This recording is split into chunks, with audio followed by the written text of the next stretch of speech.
الحمد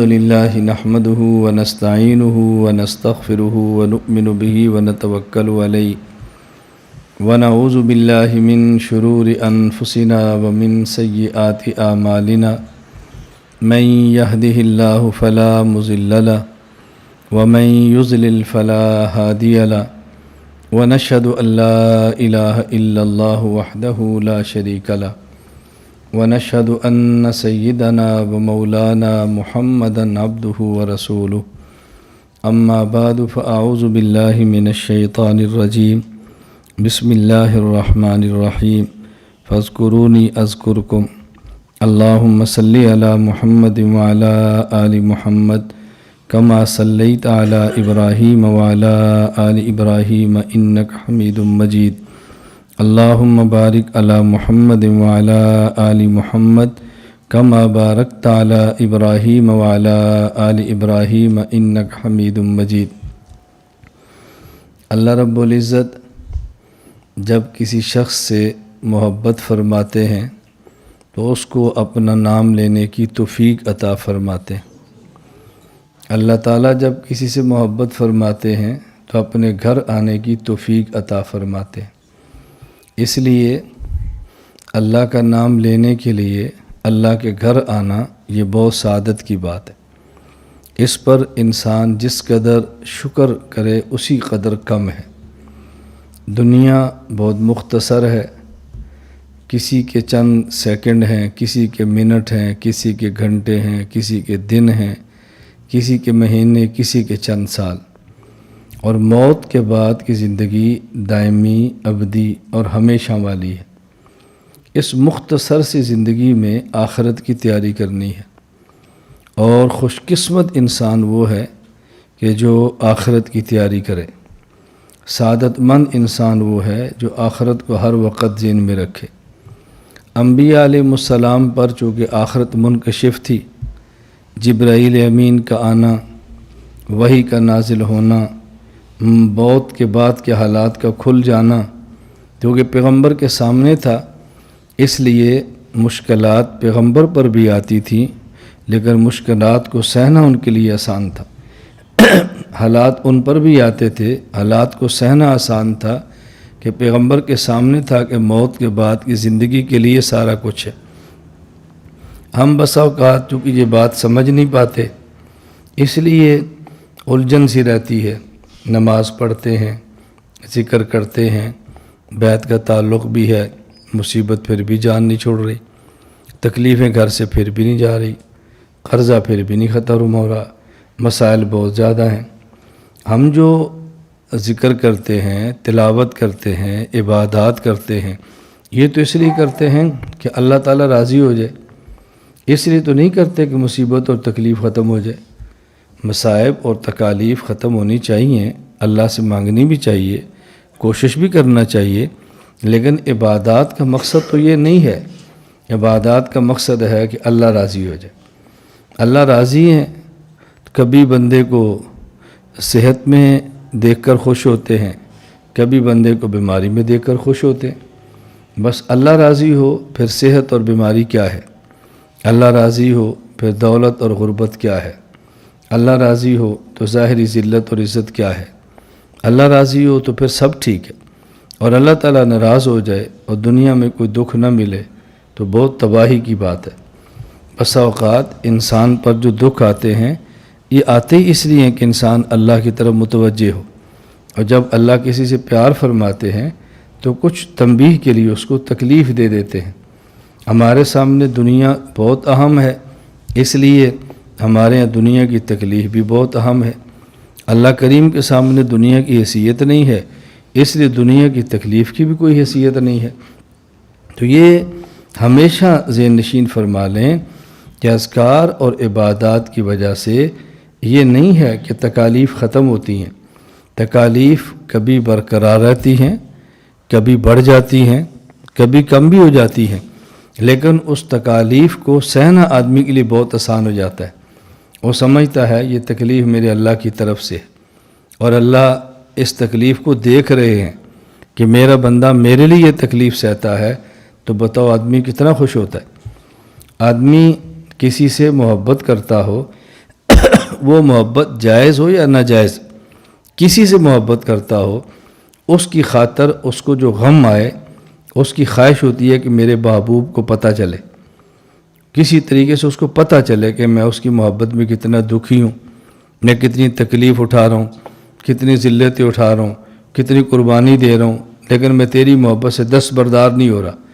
اور اللہ کے بارے میں تو ہے ہی نہیں کہ اللہ کو پتہ چلے، اللہ کو تو ویسے ہی پتہ ہے، اللہ کو تو علم ہے، اللہ کے تو علم میں ہے، تو پھر اس تکلیف پر کتنا مزہ آتا ہے جب یہ پتہ ہو کہ یہ اللہ کے لیے ہے، یہ دکھ اللہ کے لیے ہے، اللہ کی وجہ سے ہے، تو پھر کیا نہ ذلت کا مسئلہ ہے، نہ عزت کا مسئلہ ہے، نہ بدنامی کا مسئلہ ہے، نہ نیک نامی کا مسئلہ ہے۔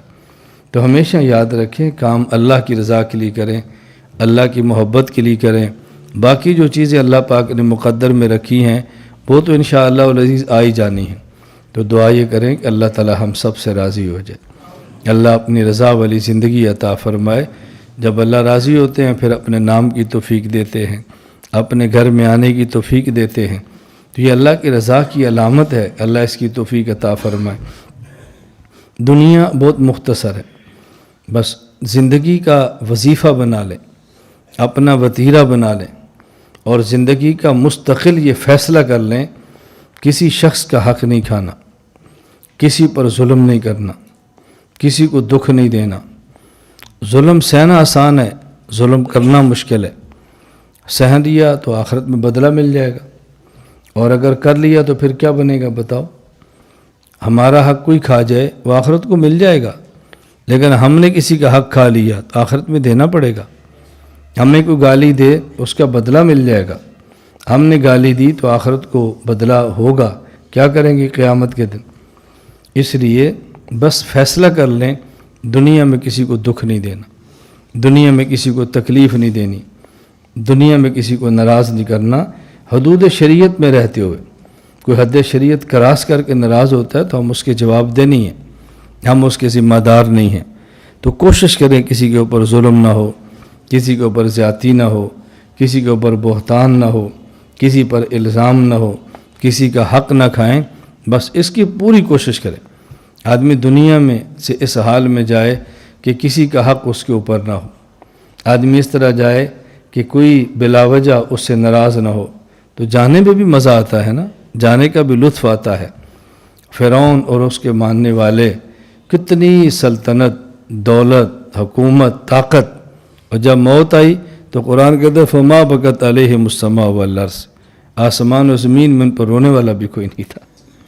کیا دنیا سے جا رہے ہیں، رونے والا بھی ان پر کوئی نہیں تھا۔ اور اہل اللہ کی عجیب زندگی ہوتی ہے، جب دنیا میں آتے ہیں تو بندہ خود روتا ہے، اور جب دنیا سے جاتا ہے تو پھر لوگ روتے ہیں۔ آدمی دنیا میں آئے نا تو بچہ روتا ہے، لیکن جب دنیا چھوڑتا ہے تو پھر بھی روتا ہوا جائے، یہ کون سی زندگی؟ دنیا چھوڑے تو مسکراتا جائے اور لوگ اس پہ روئیں، لوگ صدمے سے نہ ڈال ہو جائیں کہ کون بندہ دنیا سے چلا گیا ہے۔ اللہ تعالی ہمیں یہ باتیں سمجھنے کی توفیق عطا فرمائے۔ اپنی زندگی کا ایک فیصلہ کر لیں کہ ہم نے اپنی زندگی کو رسول اکرم صلی اللہ علیہ وسلم کی مبارک سنت کے مطابق گزارنا ہے، مبارک سنت کے مطابق گزارنا ہے۔ اگر ماحول مخالف ہے اس کو موافق بنانا ہے، خاندان مخالف ہے اس کو موافق بنانا ہے، ہمارے دوست احباب مخالف ہیں اس کو موافق کرنا ہے۔ ماحول کو بدلنے کی کوشش کریں، ماحول کے ساتھ خود کو بدلنے کی کوشش نہ کریں۔ ہمارے ہیں جو بعض ایک احمقانہ جملے چل جاتے ہیں، جیسا دیس ویسا بیس، یہ تو منافق کا کام ہے، مومن کی شان تو یہ نہیں ہے کہ جیسا دیس ویسا بیس۔ یہ کیا ہوا؟ مومن کو ایسے نہیں ہونا چاہیے۔ مومن تو بس جہاں بھی جائے اپنی بات کرے، جہاں بھی جائے اپنے اللہ کی بات کرے، جہاں بھی جائے اپنے حبیب محبوب حضور اکرم صلی اللہ علیہ وسلم کی سنت کا تذکرہ کرے۔ جب یہ تذکرے کرتے رہیں گے تو اثر ہوگا، لیکن تذکرہ کسی کو حقارت سمجھ کر نہ ہو، کسی کو حقیر اور گھٹیا سمجھ کر نہ ہو، بس اپنے محبوب کی سنت کو عام کرنے کے لیے ہو، اللہ تعالیٰ سنت کا ماحول بنا دیتے ہیں۔ سنت کا ماحول بنا دیتے ہیں۔ اللہ رب العزت نے ہر آدمی کی طبیعت میں، آدمی کی فطرت میں آخرت رکھی ہے، بس ماحول نے اس کو آخرت سے غافل کیا ہوتا ہے۔ تھوڑا سا دھچکا لگ جائے، ماحول صاف ہو جائے تو بندہ آخرت طرف متوجہ ہو جاتا ہے۔ تو اپنی زندگی کا فیصلہ کریں کہ ہم نے اپنا کھانا، اپنا پینا، اپنا سونا، اپنا جاگنا، اپنا اوڑھنا، اپنا بچھانا، اپنی خوشی، اپنے غم رسول اللہ صلی اللہ علیہ وسلم کی سنت کے مطابق رکھنے۔ کیا نبی کریم صلی اللہ علیہ وسلم پر دنیا میں کوئی غم نہیں آیا؟ جتنے غم اللہ کے نبی پر آئے ہیں شاید ہی کائنات میں کسی پر آئے ہوں۔ تو یہ تو نہیں غم نہیں آئیں گے، غم آ جائیں گے، لیکن اس غم کو برداشت کرنا ہے جیسے رسول اللہ صلی اللہ علیہ وسلم کا مبارک طریقہ ہے۔ دکھ آ جاتے ہیں لیکن اس کو برداشت کرنا ہے جیسے رسول اکرم صلی اللہ علیہ وسلم کا طریقہ ہے۔ اللہ کی قسم اس غم سہنے میں پھر مزہ آتا ہے، اس دکھ سہنے میں انسان کو لطف آتا ہے، کیونکہ وہ محبوب کی رضا کے لیے ہوتا ہے، وہ محبوب کو خوش کرنے کے لیے ہوتا ہے۔ تو ہم زندگی کا فیصلہ کریں کہ اپنی زندگی سنت کے مطابق رکھنی ہے، بس یہ فیصلہ کرو۔ بس ہمارا چہرہ ہے، اس پہ ایک ہے داڑھی، ایک ہے سنت کے مطابق، صرف داڑھی نہیں، سنت کے مطابق۔ ایک ہے ہمارے کپڑے اور سنت کے مطابق، کھانا اور سنت کے مطابق، پینا اور سنت کے مطابق۔ تھوڑا سا ماحول بنائیں، کوشش کریں گے، اللہ سے مانگیں گے، اللہ تعالیٰ آسانیاں پیدا فرما دیں گے۔ اللہ کریم کا فیصلہ ہے وَالَّذِينَ جَاهَدُوا فِينَا لَنَهْدِيَنَّهُمْ سُبُلَنَا، کہ جب مجھ تک پہنچنے کے لیے اور میرے راستے پر چلنے کے لیے بندہ کوشش کرتا ہے تو ہم اپنے راستے اس کے لیے آسان کر دیتے ہیں، ہم رہنمائی کر دیتے ہیں، چلنے کی صورتیں اس کو بتا دیتے ہیں۔ بس یہ ذہن بنا لیں، اللہ تعالیٰ ماحول تبدیل فرما لیں گے۔ اسی طرح ہم یہ فیصلہ کریں، فرائض وہ تو ادا کرنے ہی ہیں، واجبات وہ تو ادا کرنے ہی ہیں، سنن موقدہ وہ تو ادا کرنی ہے، وہ تو چھوڑنی ہے ہی نہیں۔ اس کے ساتھ نوافل کا اہتمام کریں۔ نوافل عام ہے، مالی عبادات میں نوافل کا معنی کہ جو ہمارے ذمے فرض اور واجب نہیں ہے، صدقات نافلہ یہ مالی عبادات میں ہیں۔ بدنی عبادات میں فرائض، واجبات، سنن موقدہ کے علاوہ جو نوافل ہیں، اشراق کے ہیں، اوابین کے ہیں، تہجد کے ہیں اور صلاۃ التسبیح ہے، اس کا اہتمام کریں۔ مالی عبادات کے اندر بھی اور بدنی عبادات کے اندر بھی رسول اکرم صلی اللہ علیہ وسلم کا ارشاد ہے، اللہ فرماتے ہیں لا یزال عبدی یتقرب الی بالنوافل حتی احببتہ، کہ جب میرا بندہ فرائض سے بڑھ کر نوافل کا اہتمام کرتا ہے میں اس بندے کو اپنا محبوب بنا لیتا ہوں۔ اور کچھ وقت لگتا ہے نوافل پر مشقت برداشت کرنے میں، ایک وقت آتا ہے کہ نوافل انسان کے مزاج بن جاتے ہیں، پھر نفل نہ پڑھے تو مزہ ہی نہیں آتا، اس کو لطف نہیں آتا، بس اس کو چین تبھی آتا ہے جب کچھ صدقہ کر لے، کچھ خرچ کر لے۔ اور آپ یقین فرمائیں کوئی بندہ پیسہ ہمیں دے اور ہمیں ملے، اس پر خوشی ہوتی ہے لیکن حاجت پوری ہونے کی، وہ جو قلبی سکون ہوتا ہے نا وہ نہیں ہوتا۔ اور جب ہم کسی کی ضرورت پوری کرتے ہیں تو پھر دل کی کیفیت دیکھنے والی ہوتی، دل مست ہوتا ہے، میری وجہ سے کسی کی ضرورت پوری ہوئی ہے، میری وجہ سے کسی کی حاجت پوری ہوئی ہے، میری وجہ سے کسی کا چولہا جلا ہے، میری وجہ سے کسی کا گھر آباد ہوا ہے۔ تو ہم اسی طرح اپنی زندگی میں فیصلہ کریں کہ ہم نے لوگوں کے گھر برباد نہیں کرنے، ہم نے لوگوں گھر آباد کرنے ہیں۔ زندگی کا فیصلہ کریں، ہم نے لوگوں کو توڑنا نہیں ہے، ہم نے ان کو جوڑنا ہے۔ بعض اوقات مزاج بنتا ہے غیبت کر کے، گلہ کر کے، شکایتیں کر کے، برے تذکرے کر کے ہم دوستوں کو آپس میں توڑتے ہیں، خاندان کو توڑتے ہیں، بیوی شوہر کو توڑتے ہیں، تو رشتے توڑ دیتے ہیں۔ توڑے نہیں، جوڑیں۔ جھوٹ بولنا کتنا بڑا گناہ ہے، لیکن دو شخصوں کو جوڑنے کے لیے آدمی جھوٹ بولے، یہ جھوٹ بولنا بھی عبادت بن جاتا ہے۔ اس جھوٹ پر بھی اللہ خوش ہو جاتے ہیں کہ اس نے دو کو جوڑنے کے لیے جھوٹ بول دیا۔ اب بتاؤ جوڑنا کتنی بڑی عبادت ہے۔ جوڑنے کا معنی یہ ہرگز نہیں ہے کہ غلط عقیدے کو باطل عقیدے کے ساتھ ملا کر جوڑ دیں، سنت اور بدعت کو اکٹھا کر کے جوڑ دیں۔ جوڑ کا معنی یہ نہیں ہے، جوڑ کا معنی یہ ہے کہ حد تک خاندان کو جوڑیں، احباب کو جوڑیں، تعلق والوں کو جوڑیں، تو یہ ایسی باتیں ہیں کہ جس پر ہمیں عمل کی کوشش کرنی چاہیے، ہمیں اس میں لگا رہنا چاہیے۔ ہمارا چونکہ 3 دن سے دورہ تربیت علماء جاری ہے، طلباء اسباق بھی پڑھتے رہے ہیں، خدمت بھی کرتے رہے ہیں۔ ہم نے آج دورہ تربیت العلماء 9 بجے ختم کرنا تھا، تو ہم نے 1 سوائے ختم کر دیا تھا، اور ٹریفک کا مسئلہ اور ملکی مسائل آپ کے سامنے ہیں، پھر دھند وغیرہ شروع ہوگی، گاڑیوں کا مسئلہ۔ تو ہم کوشش کرتے ہیں بھی آنے والے کی راحت کا خود ہی خیال کریں، کسی کو کہنا نہ پڑے کہ میرا مسئلہ ہے، خود ایسی کوشش کریں کہ ان کو آسانی ہو جائے۔ اس لیے ہم نے ان کو فارغ کر دیا، اور طلباء کو ہم نے چھٹی مغرب کے بعد دینی تھی، ان کو ہم نے عصر سے پہلے دے دی تاکہ وہ بھی چلے جائیں۔ بعض رات یہاں ٹھہریں گے، بعض کسی وجہ سے نہیں جا سکے، تو پھر ہم نے یہ مناسب سمجھا کہ مختصر سا بیان اور ذکر کی مجلس ہو جائے تاکہ ناغہ نہ ہو۔ احب الاعمال الی اللہ ادومھا وان قل، اللہ کو محبوب عمل وہ ہے جو ہمیشہ ہو، اگرچہ تھوڑا ہی کیوں نہ ہو، لیکن ہو مسلسل۔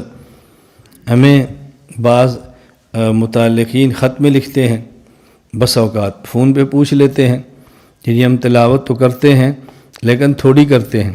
میں کہتا ہوں بس تلاوت مسلسل کریں اگرچہ تھوڑی ہو۔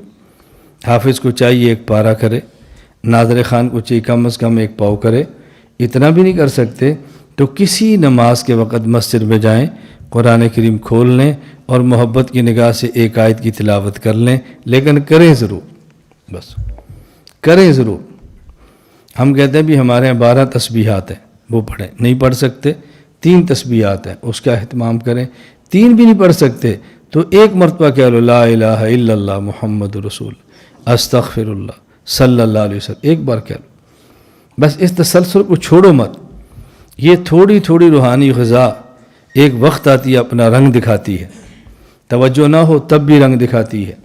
حکیم الامت حضرت تھانوی رحمۃ اللہ علیہ کے خلیفہ مجاز حضرت شاہ ابرار ہردوئی نور اللہ مرقدہ سے کسی مرید نے پوچھا، حضرت بسا کا ذکر کرتے ہیں توجہ نہیں ہوتی، فرمایا اگر تم دکان پہ بیٹھے ہو اور کھانا آ جائے اور گاہک کو بھی نہیں چھوڑ سکتے لیکن کھانا بھی کھانا ہے، بغیر توجہ کے کھانا کھاؤ تو معدہ بھر جاتا ہے؟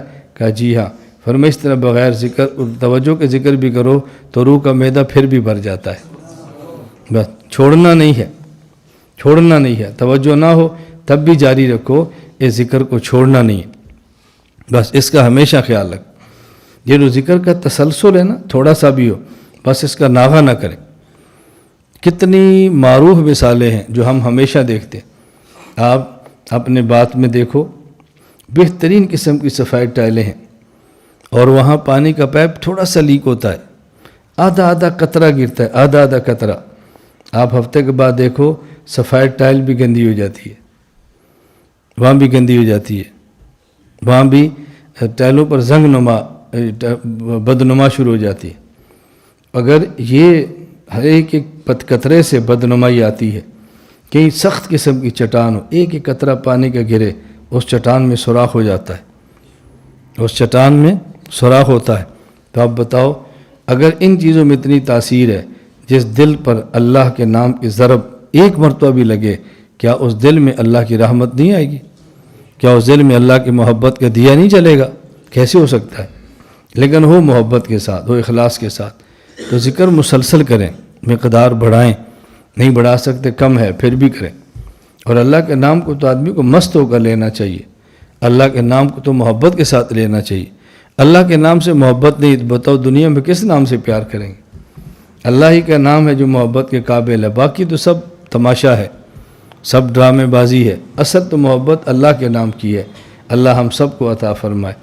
تو مسلسل کریں، مسلسل، بس ناغہ نہ کریں۔ میں کئی بار یہ مثالیں دے دے کر باتیں سمجھاتا ہوں کہ آپ دیکھو اگر کوئی شخص شوگر کی مرض ہو نا، یہ گھن کی طرح اندر سے کھاتی ہے، لیکن شوگر کی مرض کے ساتھ بھی اچھی خوراک ہو تو آدمی کے صحت کو گرنے نہیں دیتی۔ اللہ نہ کرے آدمی گناہوں کے اندر مبتلا ہو، ساتھ ذکر کی خوراک دو، ذکر کی خوراک جاری رکھو، انشاءاللہ یہ آپ کی روحانی صحت کو گرنے نہیں دے گا۔ اور ایک وقت آئے گا اللہ کے نام کی برکت سے اللہ گناہوں سے توبہ کی توفیق بھی عطا فرما دے۔ اللہ ہم تب سب کو سچی توبہ عطا فرمائے۔